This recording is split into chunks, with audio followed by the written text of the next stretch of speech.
બધા મિત્રોને મારા જય માતાજી, જય મામાદેવ.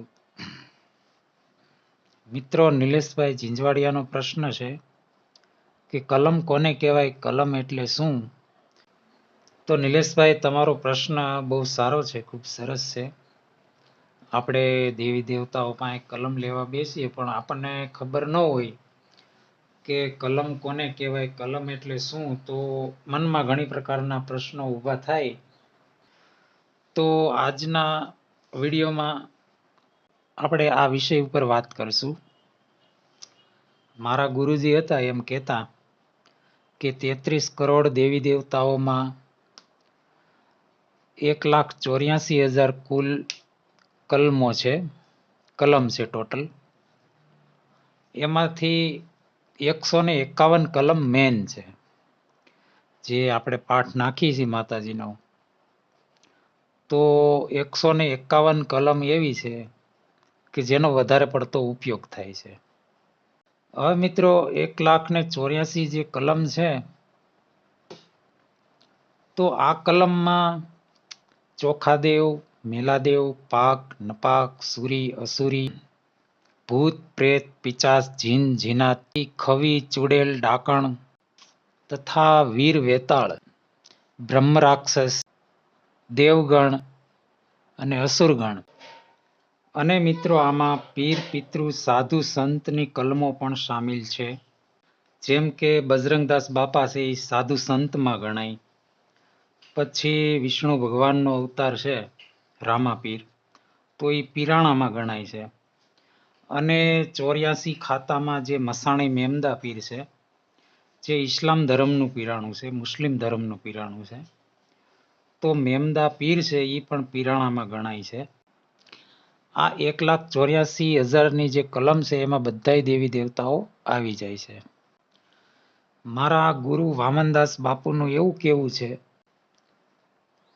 કે દાખલા તરીકે આપણે 1.5ની કલમ લઈ તો 1.5ની કલમમાં 2 ચપટી નાખવામાં આવે છે, જેમાં એક વધાવો હોય અને એક વચન હોય.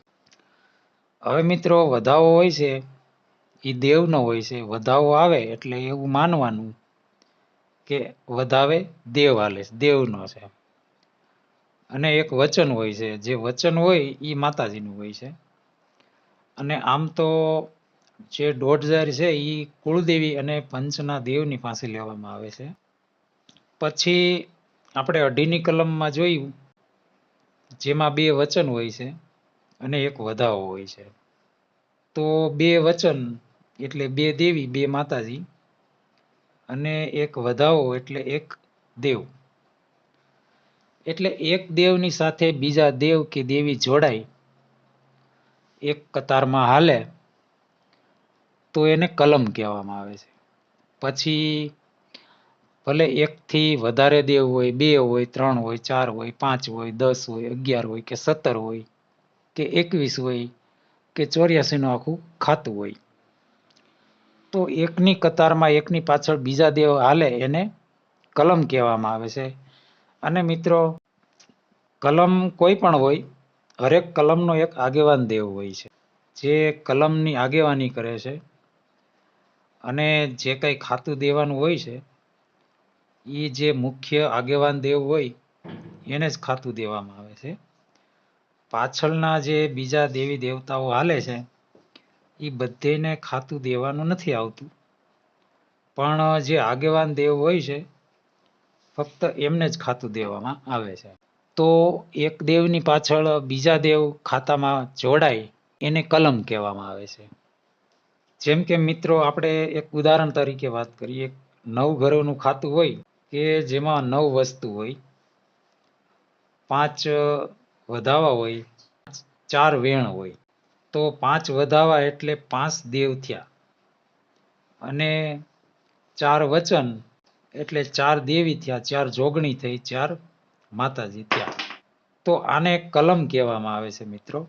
તો હવે તો તમે સમજી ગયા હશો કે કલમ કેને કહેવાય.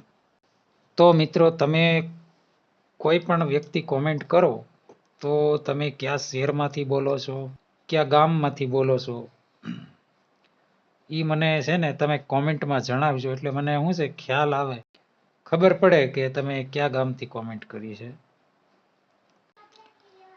જો મિત્રો વિડીયો ગમ્યો હોય તો લાઈક, શેર ને સબસ્ક્રાઈબ કરી દેજો. અને મિત્રો કંઈક ને કંઈક નવું મળે, નવું જાણવા મળે એવા વિડીયો હું તમારા માટે બનાવતો રહીશ, લઈ આવતો રહીશ. તો મિત્રો આજના વિડીયોમાં આટલું જ. ફરીવાર મળશું એક નવા વિડીયો સાથે. ત્યાં સુધી બધાને મારા જય માતાજી, જય મામાદેવ.